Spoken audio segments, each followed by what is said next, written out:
inside, apparently a professional stoner. I like to think of myself a bit more as a journalist. I've been covering cannabis. I am a stoner. I've been covering cannabis for 15 years. That's a big period of time for cannabis, a lot of change. I now write a lot for Leafly, and I have a podcast called Great Moments in Weed History with Abdullah and Bean. Spoiler alert, I'm Bean. Another guy is Abdullah. I'm very excited for the panel. I'm going to introduce everybody in a second, and then they can, of course, educate and entertain us all.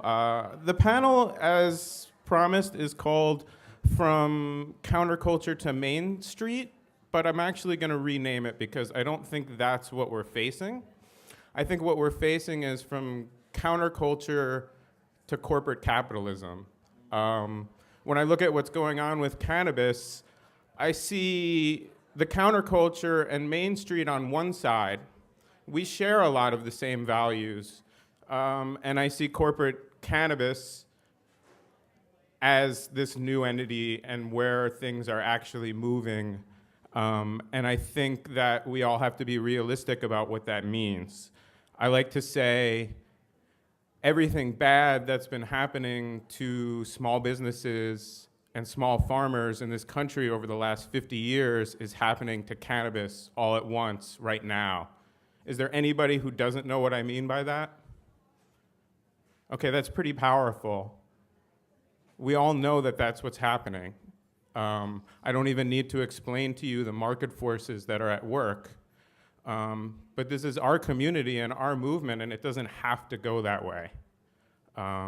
So I think that idea of that we're moving to Main Street is not really where we're moving.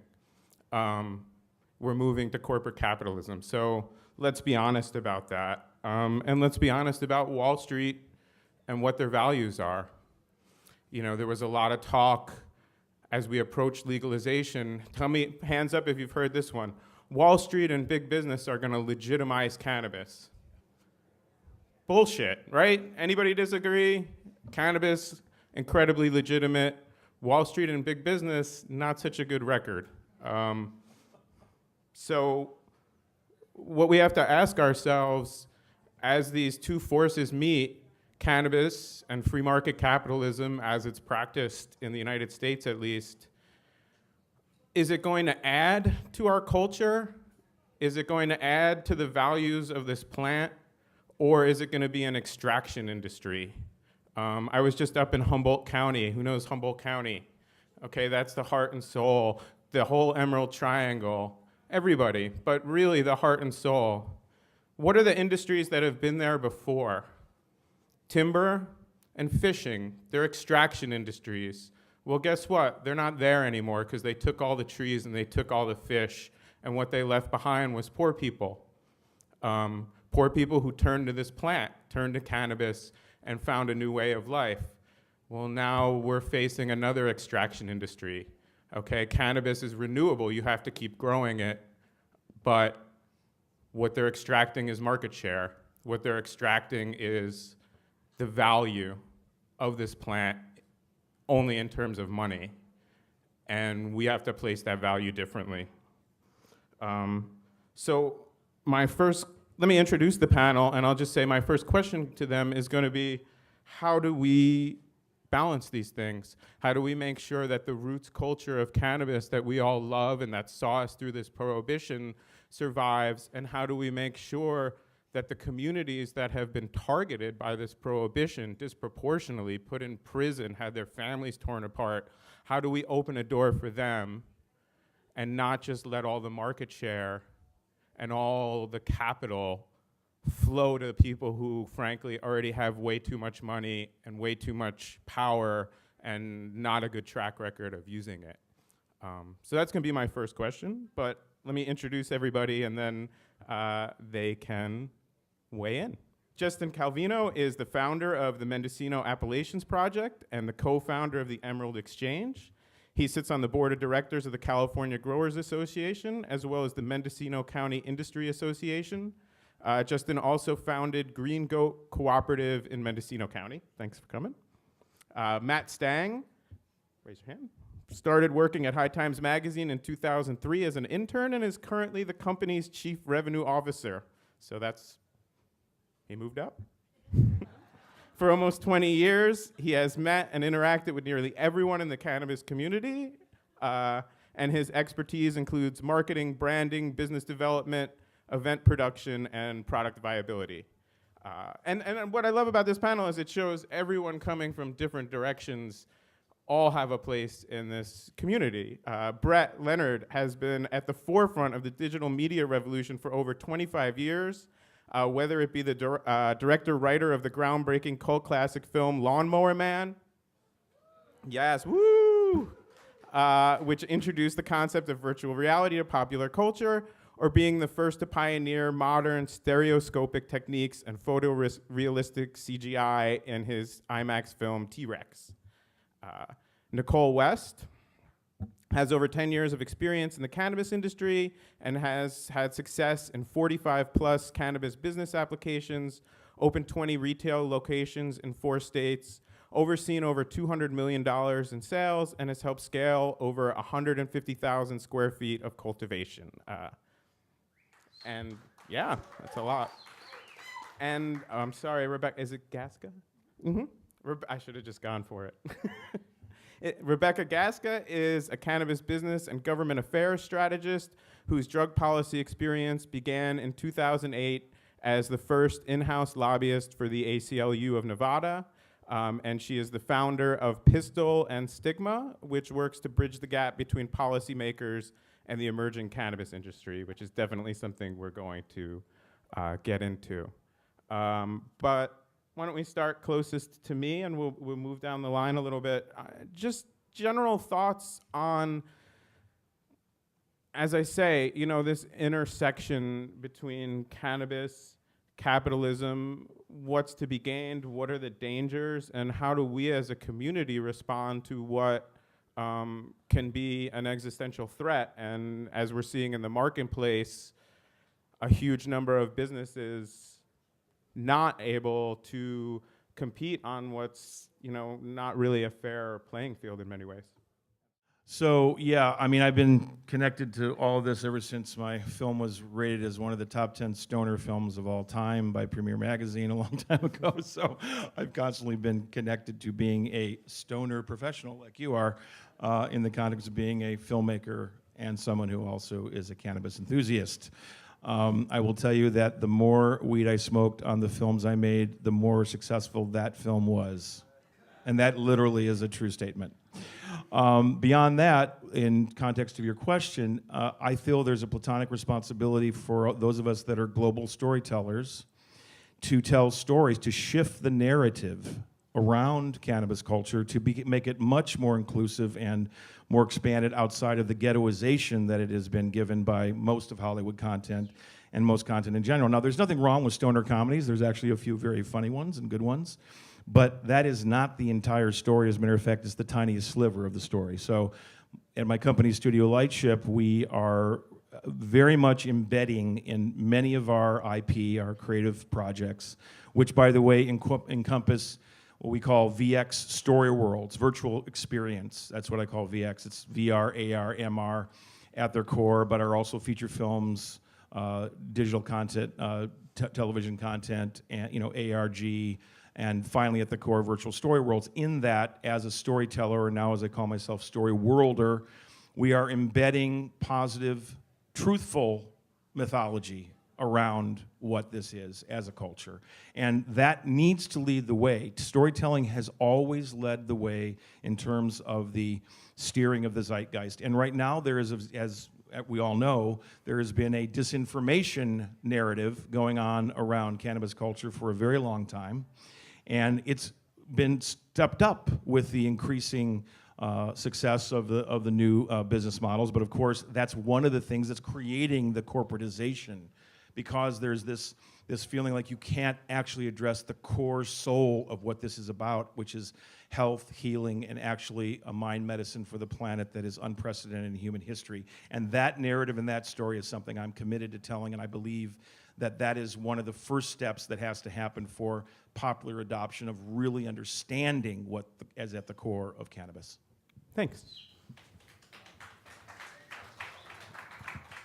Thank you. So I think it's important to note that this isn't a binary. Like, it's not an us versus them. And I think that the longer that sort of framework is extended, the more of a disservice we're doing to ourselves as advocates, as people who care about cannabis, as business owners, as parents, as scientists, because you can't look at this through a dichotomous lens. As a lobbyist, somebody who comes from drug policy and criminal justice reform, who's a civil libertarian at heart, like, I know that the only way that I was ever able to move the ball down the court was because I reached across aisles, talking to people, even when they thought they weren't gonna agree with me, right?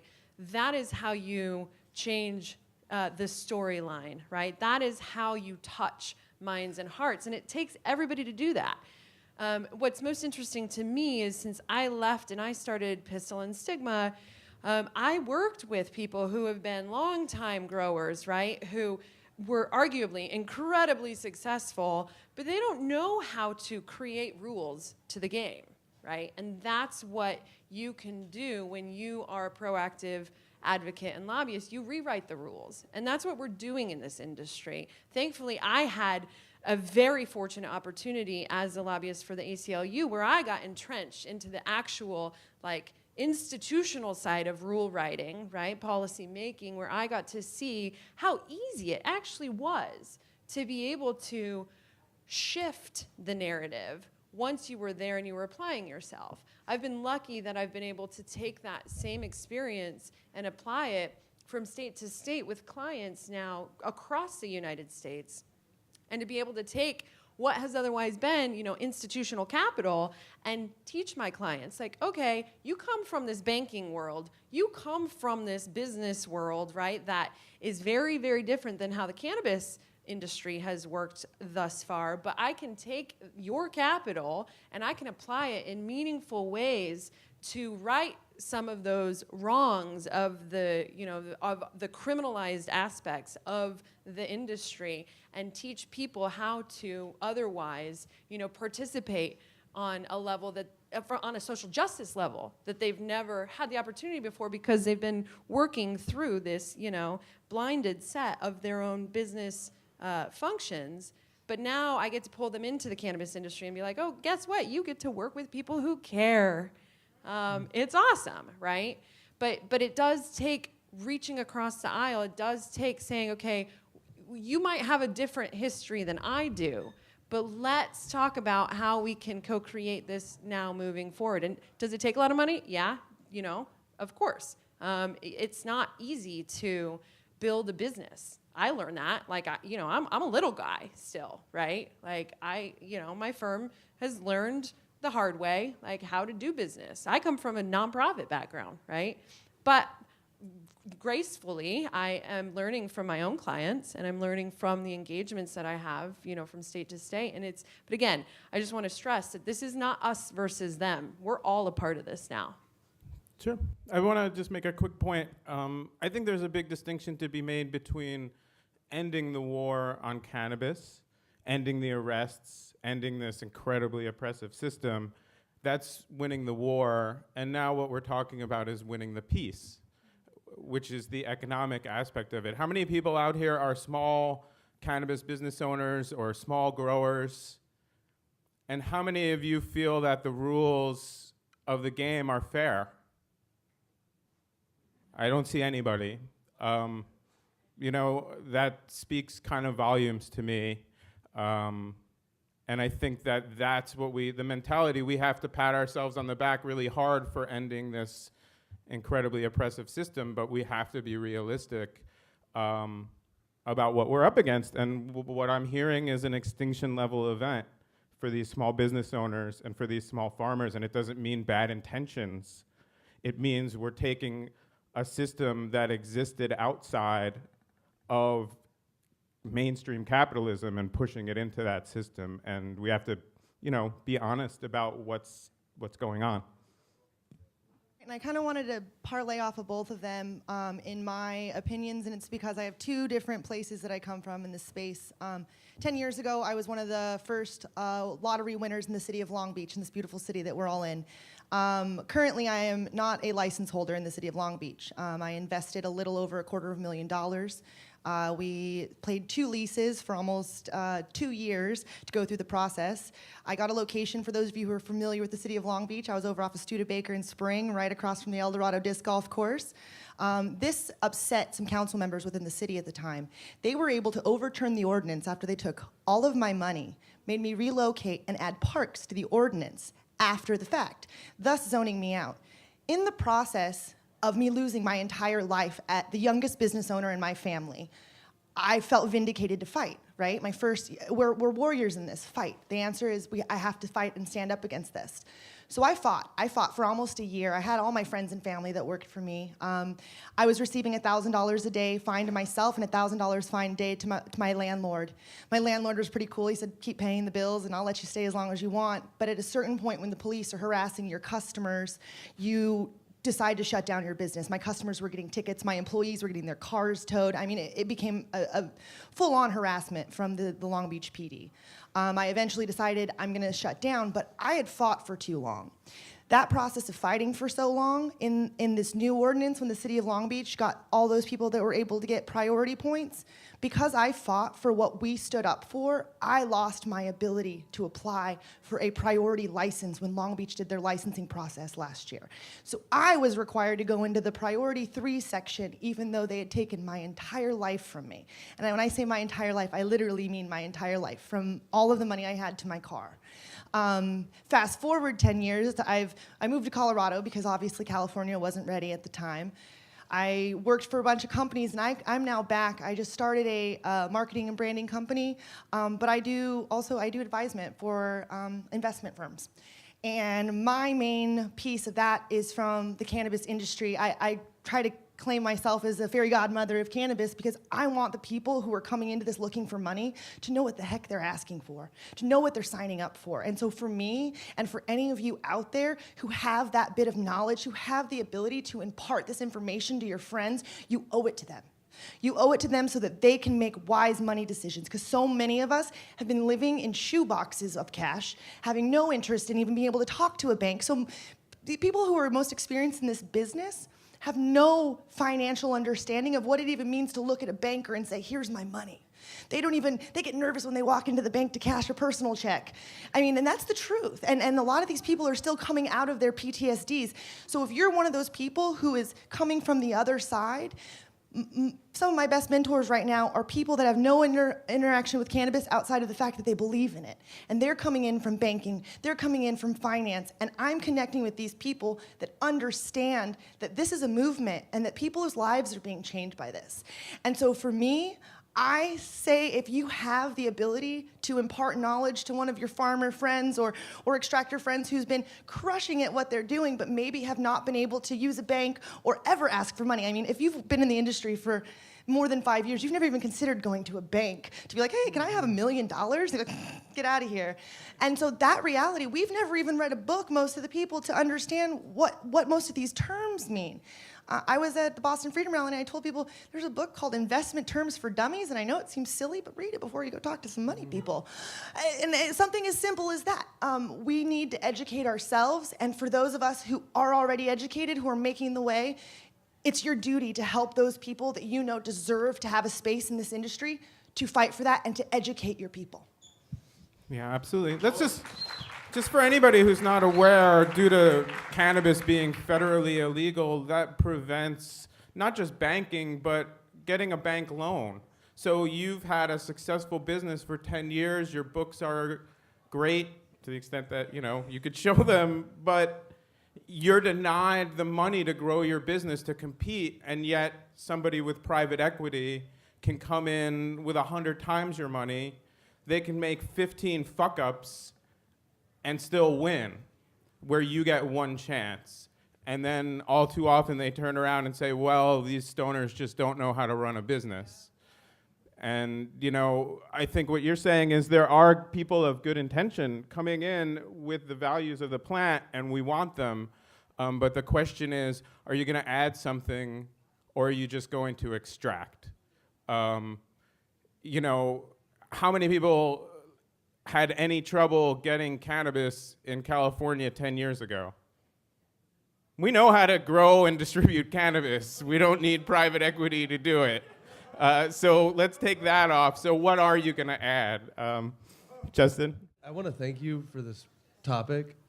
Anybody who knows me knows that this is pretty much all I talk about all day long, like every day. This is it.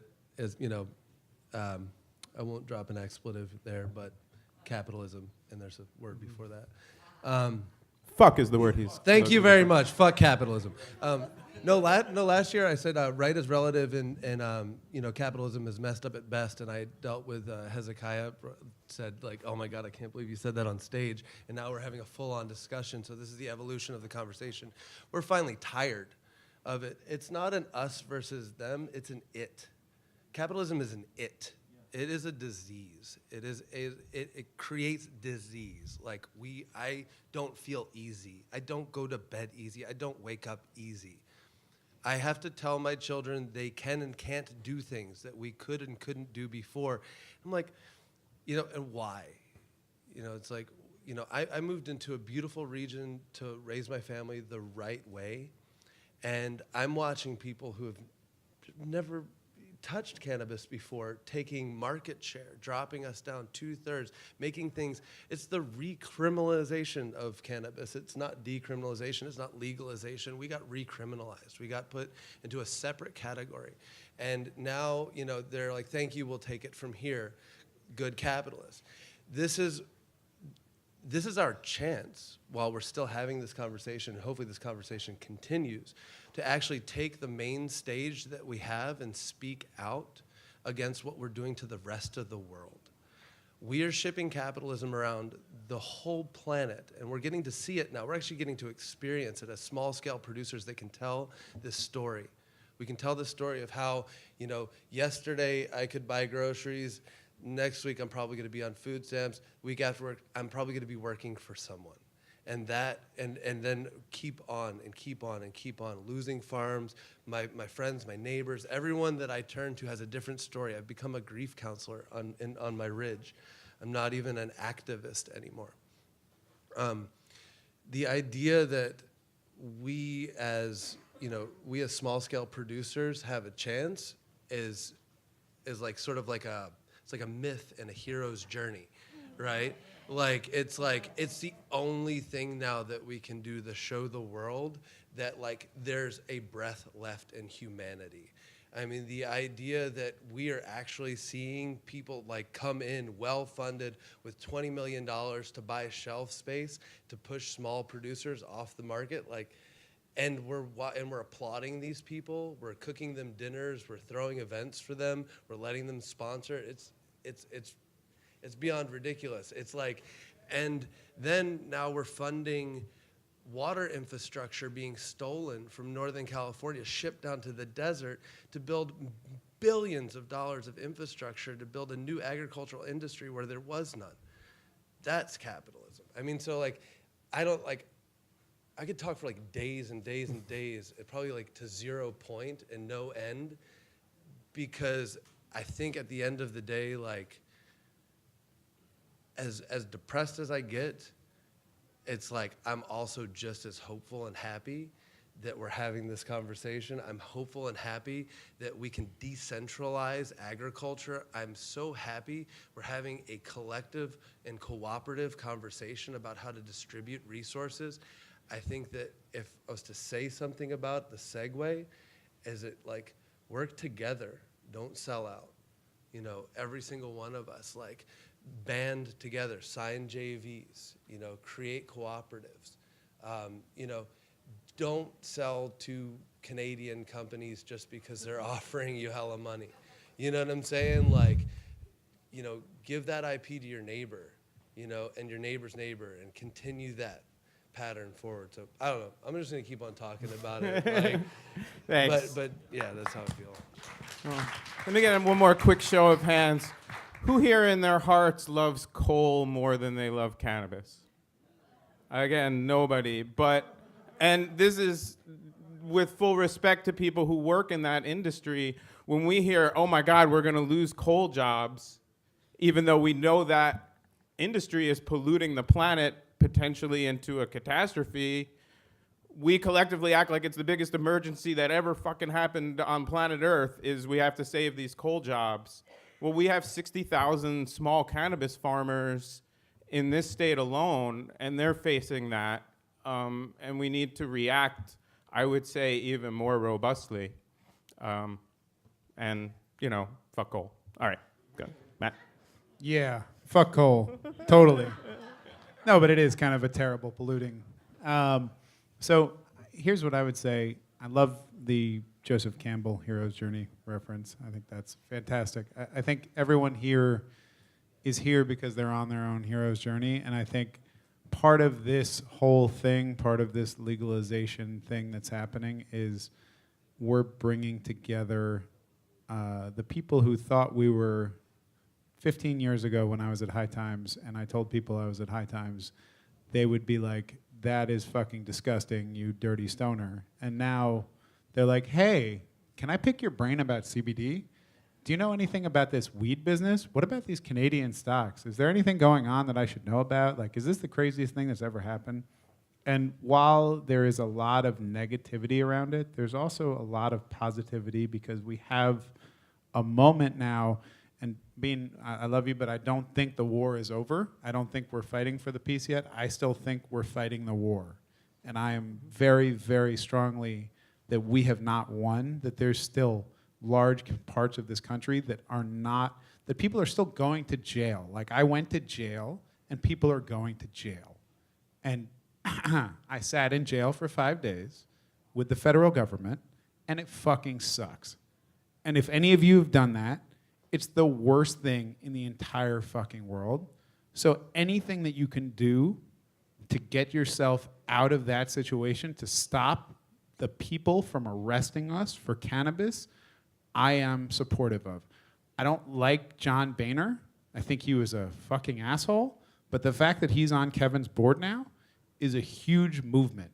The fact that Mitch McConnell signed off on the Farm Bill because a couple people I know went in and lobbied the fuck out of him for their farms in Kentucky, that's huge. Like, all of this aside, people should not be going to jail for a fucking plant. Everybody in here, I hope everybody in here agrees with that. So, like, we gotta win the war first before we win the peace, and that really does involve money, because this country, it's a fucked up system, but it's our system. And that's, yes, everyone here should be agitating to change the system, but we also have to change the fact that we're going to fucking jail for weed. And that there's 8 great states that have legalized it, but there's still people going to jail. There's people getting hit in NorCal. I know someone who went to jail 3 weeks ago. They might have been shipping weed somewhere. I don't know.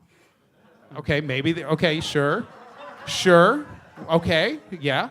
But fuck that. Like, they're still going to jail here in California.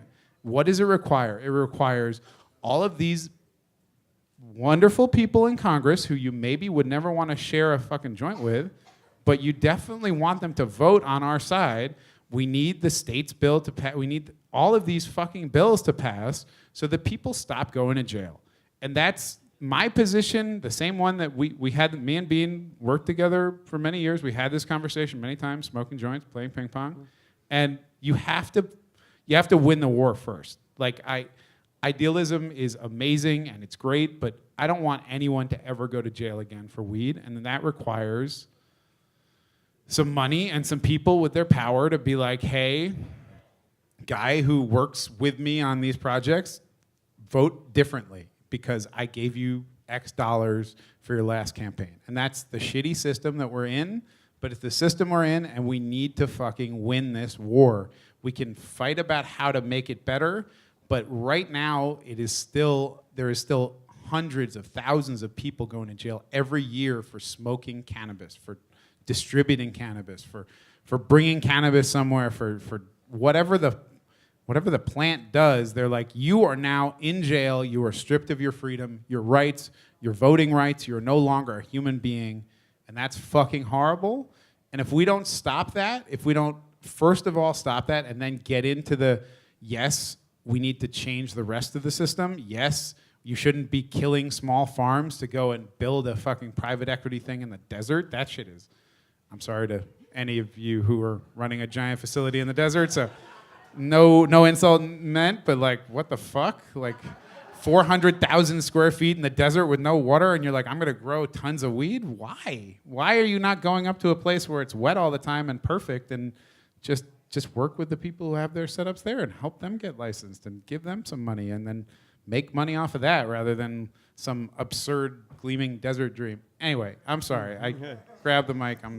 I just feel very passionately that if we don't fight for the end of the war on drugs, we can't fight for the peace. And it's not done. People are like, oh, it's done. Don't worry. I'm like, he can, with a stroke of the pen, Donald Trump could fucking arrest all of us. Every one of us. Just like that. And it's still not done. So like we need to finish that off and then we can all deal with the remnants. But like first, don't go to jail. Okay. I think I just absolutely don't go to jail. And don't get caught. The first responsibility of any revolutionary is not to get caught. They can't arrest you if you don't get caught. I think, I hope it's pretty obvious that, you know, I've dedicated my professional career to that idea that we need to end this war on people ultimately, on marginalized people specifically. I just don't think that the two ideas are mutually exclusive. The idea that we work to end this oppressive system, but that we don't give over our values and our community to these moneyed interests along the way. I don't think there's ever a right time to do that, and I don't think there's ever a wrong time to stand up for what you value and what you believe in. And it's like, to me, that's a false choice. We don't have to put all these farmers out of business, and we don't have to put all these mom and pop true believer people who put their asses on the line, and many of whom went to prison. We don't have to push them out into the street and push them back into the black market in order to win. Neither political party backed us, and we still won. We took on the criminal justice system. We took on the medical establishment. We took on both political parties. We took on the public and propaganda, and we won, and we did it. And the politicians came along for the ride once we proved that this was a winning issue. They didn't lead, and it wasn't a bribe. It was us that changed and ended this. And it's like, if we give over to the idea that it was some outside benevolent force that did it, we lose our agency and we lose our sense of community, and we become sharecroppers to corporate America. And that's not my vision, and I think there's no wrong time to start pushing back against that. Which gets to my next question for the panel. If we really can't look at big business to change outside of its own best interests, the economic fight is on very difficult terrain, but the culture fight is one that we can win. So how do we, and Brett, this is a great question to start with you, how do we educate consumers who will ultimately vote with their dollars to support the kind of businesses and the kind of business practices that make this such an amazing and valuable community?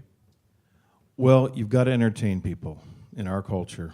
You can't just call it education. It can't just be set in this sort of dry situation. It has to be something that is done in a way that moves emotion on a mass scale. And that's what's incumbent upon storytellers to tell better, more powerful stories. And I believe, as Rebecca said, the core thing here is to not polarize. The greater narrative that this all fits into is the greater narrative we're all experiencing in American culture and in many ways global culture right now writ large.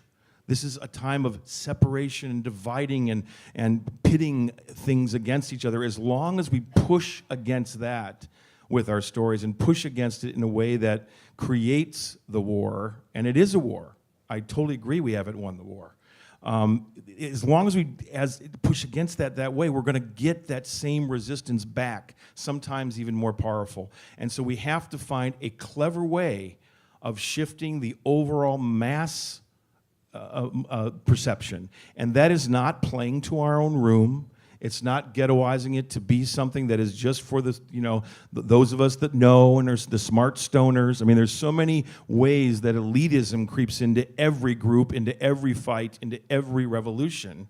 And that can't happen here, because the truth is the core and soul of this plant is for everyone. It's something that creates so many ways of making your life better. And that's not just about getting stoned. That's one tiny little aspect of it. So that larger story and the ability to shift it from the polarization, that's the challenge. And I think that's where the answer lies, to start moving the body politic and the group, zeitgeist in the right direction. I would agree that this is a global phenomenon, right? This stupid war on drugs has really divided us in ways that are so beyond unfortunate. But it's not just California, right? I mean, obviously, look at things from a state to state level, but look at things from a country to country level, right? The U.S. has been throwing its weight around for far too long in criminalizing consumption on a global scale of one of the most powerfully medicinal plants that we know of. And I mean, that's just one of, right? Coca, and you can go on to other psychedelics. Plants are powerful, and that was realized. That was, the core of this war on drugs. Heaven forbid, people get along. Shit, because then the military-industrial complex. Yeah, I could go on that forever and ever too. But really, I really think this comes down to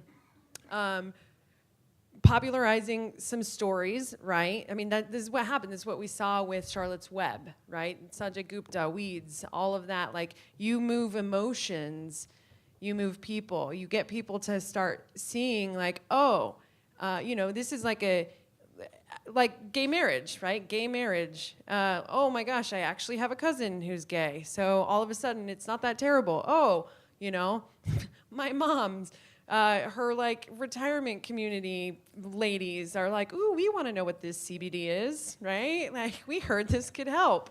So you take those opportunities and you start educating people where they're at.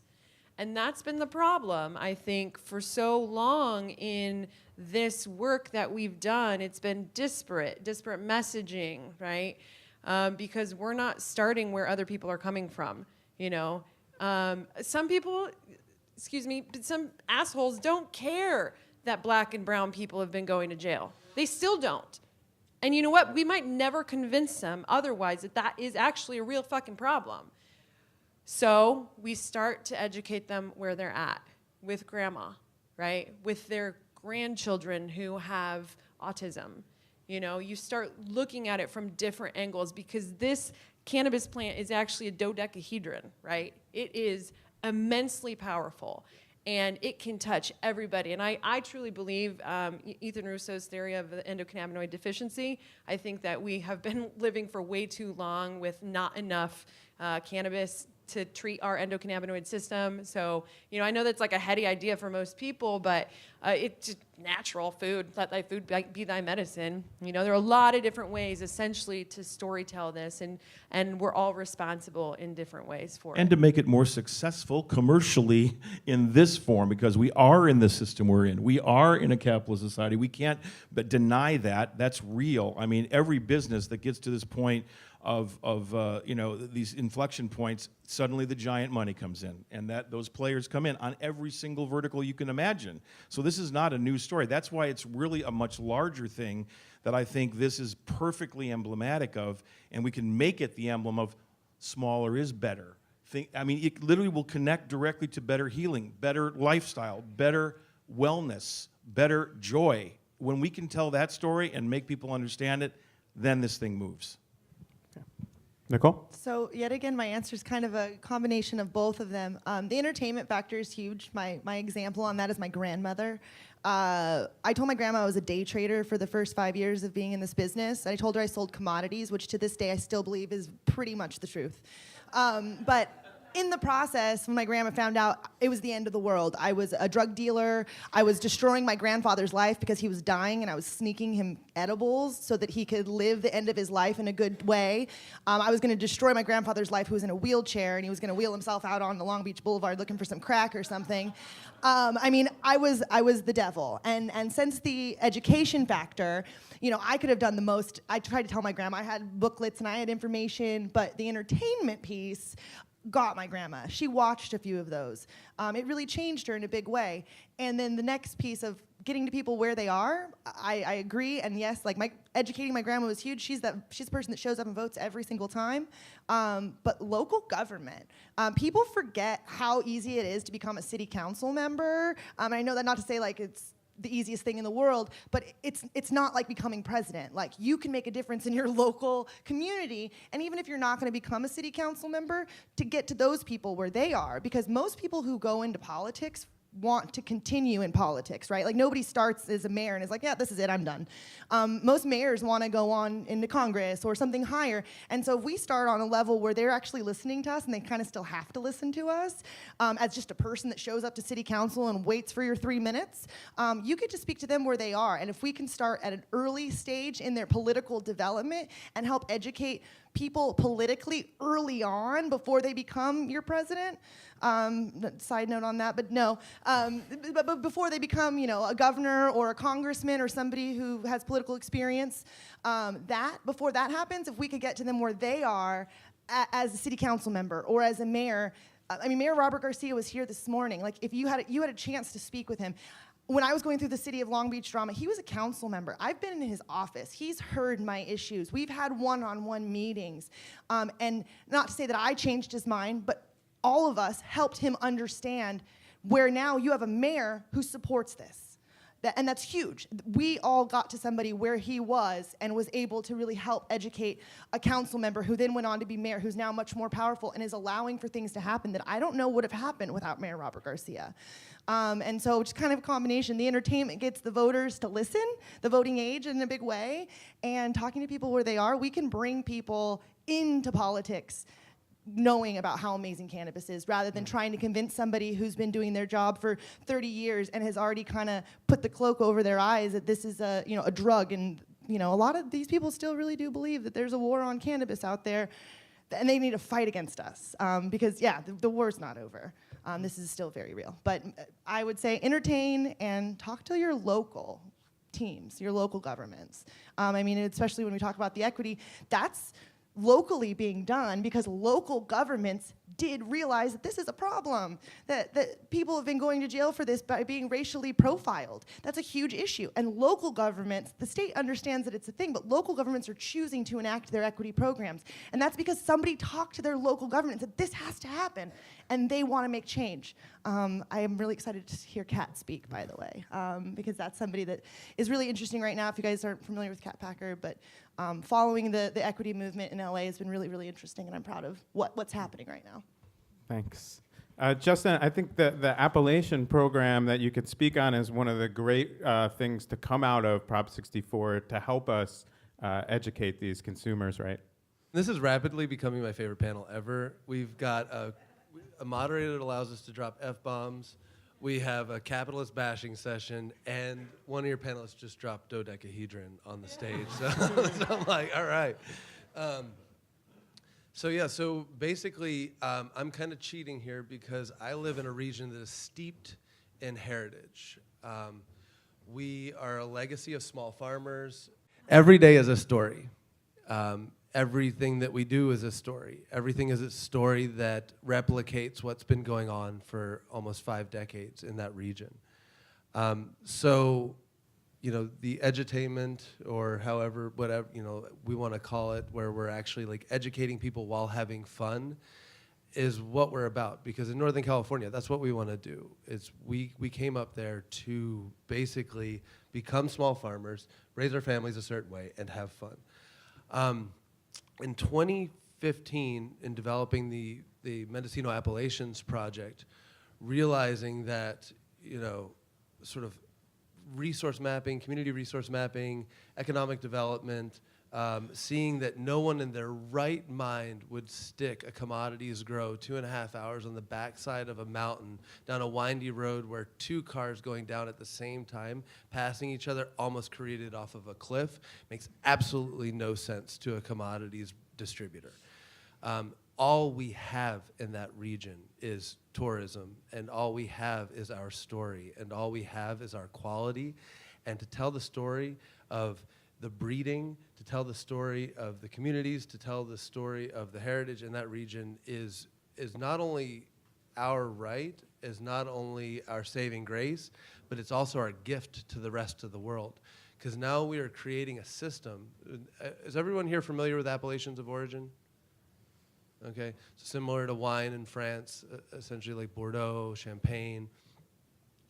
In Northern California and Mendocino, we developed a map that's very similar to these regions. So we've broken our county up into multiple regions, and each one of those regions has its own unique heritage, its own unique strains, its own unique communities, and will eventually create its own unique brand around that story.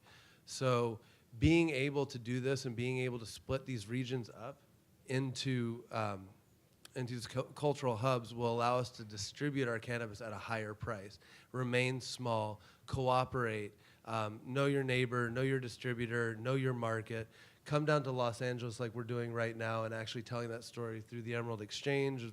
I'm not trying to selflessly name drop it, just like where I work. But I mean, basically we have these entertainment events, we come down, we tell the story, we bring the products, we talk about the small batch and the lifestyle. So the idea is that, like I said, I feel like I'm cheating because I just live this life, and I feel so optimistic. Like what I said, when I was kind of depressed, I'm also just as hopeful, because no one can ever take away our place. There's no one that's ever going to be able to grow a Kamchi Kush. There's no one ever going to be able to grow a Spyrock Sour Diesel. All of these epigenetic expressions are happening in those regions specifically. You can't recreate it. So I really believe that through that story of cultural heritage that, I believe we're going to be all right in that region. I don't believe all of us are. I think we have like 30,000 plus farmers. But 80% of us, if not more, way more than 80%, are not legal at all. And we're talking about, I think we have 200 legal cultivation licenses in Mendocino County right now going into the market. And every single gate on my ridge is locked because there's cannabis behind it. So, and that's one ridge I can count over 200 people. So, I mean, by no means is this, going to win it for everyone, but it's definitely a good shot moving forward. Thanks. Yep. I kind of forgot what the question was, honestly. So How do we educate consumers to support the real grassroots movement of cannabis that kept this movement going through Prohibition? Thank you. And I didn't even get stoned today, so I guess here's what I would say. I think there's probably 10 media companies filming right now. I think there's wonderful events. Tim is sitting back there from the Emerald Cup, the Emerald Exchange here. I think there's places that educate both experientially and in written, print, digital form, that are putting out stories in a great way that kind of bring that feeling that the cannabis is normal, that marijuana is safer than alcohol, as our friend Mason put it out there many years ago and helped change the world. And I think that's the biggest thing that anyone here can do, is tell that story, because humans are storytelling people. Like we all want to gather around the fire and listen. And I think, back to his Joseph Campbell reference, thank you for that. That was what made this my favorite panel. But I think if you look at it as a way for people to go and normalize and make cannabis not something that's scary or dirty or makes your grandfather smoke crack, I think there's a lot of things that you can do. Just all the people sitting here, all the media companies, all of the event companies, all of these people who are out there telling the story.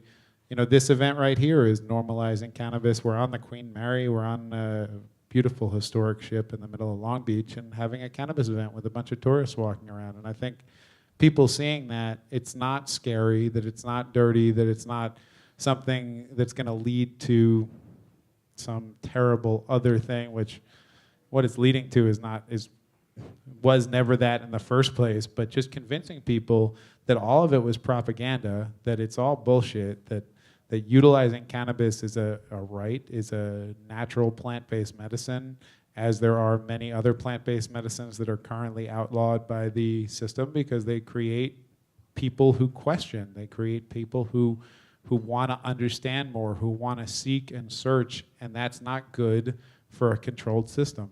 And so it really comes down to people messaging that and creating great content, great events, great other things that you can interact with and take away and tell that story to your friends and your family and their friends and their family. And you wind up, that's the most powerful thing in the world. You know, the most powerful thing is not something someone tells you to do, it's what you feel internally and want to tell everyone else. And you want to give that. So I think that's probably the most powerful thing that people can do here. And I think they're doing it right now. I think it's happening here, it's happening in other places. You know, there's events all over the country now where cannabis is normal, where it feels like something that's just integrated into normal life. And that's probably the best way we can really win this war in a final way, when people are like, I don't believe you. I don't believe that cannabis is a drug. I just don't believe that this is a bad substance that's going to hurt people. We win. It's over. They can't keep fighting the same war. Thanks. I think how many people, just to kind of wrap up on the idea of the media and how we portray ourselves to the people outside this room, whether they're with us, against us, or curious, how many people remember, like, when Colorado legalized, shows like Pot Barons of Colorado and Marijuana Inc. and making a shitload of money off weed and the cash kings of cannabis and all that? Well, what that was the corporate media coming into our world and deciding for us what stories we're going to tell about ourselves. And they wanted to tell those stories because it lets them off the hook for being the propaganda wing of prohibition, for convincing for 100 years everyone in this country that they were right and we were wrong, that we were people of low value, that we X, Y, and Z deserved to go to jail, basically. The stories that they didn't want to tell were about our real community, about our farmers, about our small business people, about people who'd been trampled by this war. I didn't see a lot of shows like that, and there's a reason. The New York Times didn't endorse legalization until 2014. That's fucking ridiculous. You're supposed to be the paper of record. You're supposed to be intelligent people. You couldn't figure that out until 2014? The Denver Post told everybody in an editorial to vote against legalization. Guess what they did like 3 months later? They started the Cannabis so that they could cash in. I know good people who worked at the Cannabis. I think they put out a great product. I'm not knocking them. But what I'm saying is that's how this corporate media works. That's how they see us, same fucking way. And guess what happened to the Cannabis? It got shut down because a bunch of hedge fund assholes bought the newspaper. And that's what's happening to the media. Okay, how many farmers remember when it was $4 or $5 grand for a pound? Yeah, fuck yeah. What is it now? Yeah, I don't remember. I'm not as old, but $2 a word used to be a good rate for a writer. It ain't anymore. Let me fucking tell you. The same things, the two things that I've worked in my whole life are the media and cannabis. I see the influence of corporate America on both of them. So when you look at your news stories and you look at your storytellers and you decide what are the stories we're going to tell about ourselves and to each other and to the rest of the world, that really matters. Support the kind of media that you believe in. Support the kind of media that reflects the values of not just this community, but this plant. Thank you. And thank you to our entire panel. It was really wonderful. Thank you. It was a diverse group of people. Please come up and ask questions. Please come up and hang out with us. I'm sorry we didn't have a Q&A. What? Bota is supposed to be here. He's not. The food doesn't start. Here we go. The food doesn't start until 5:40.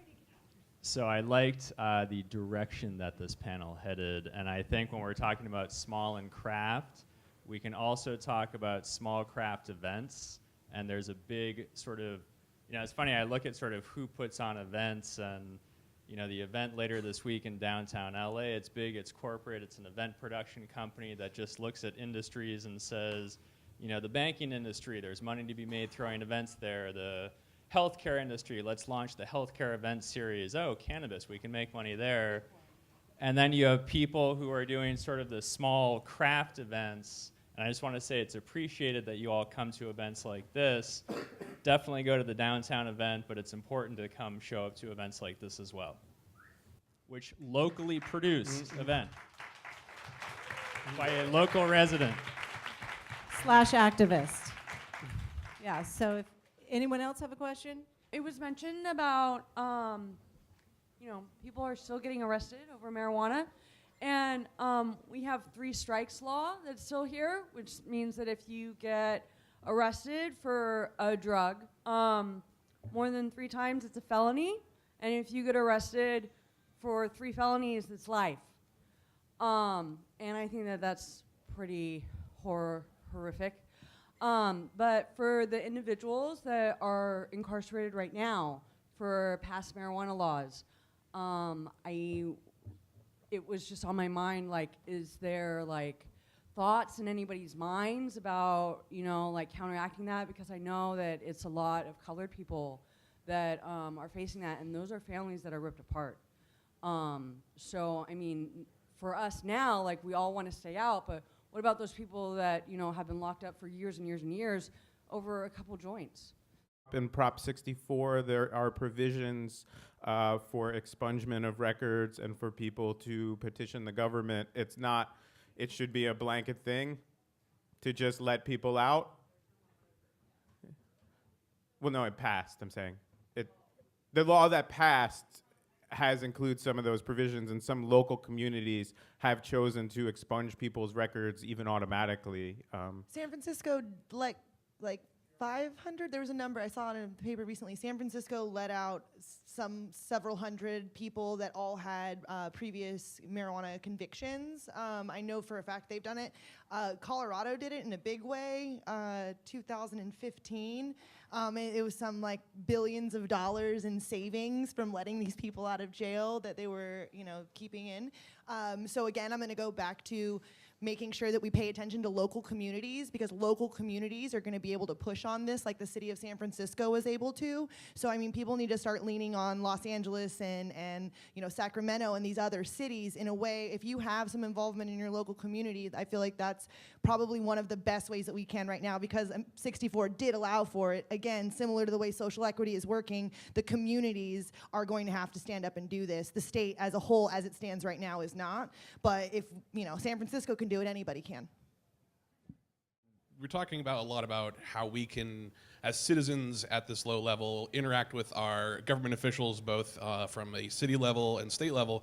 But there's, I feel like, another opportunity that we have to be able to act as private citizens. And I wanted to get the panel's thoughts on using concepts such as jury nullification to help prevent the conviction of again, like you mentioned, people of color who have been unequitably targeted throughout the drug war.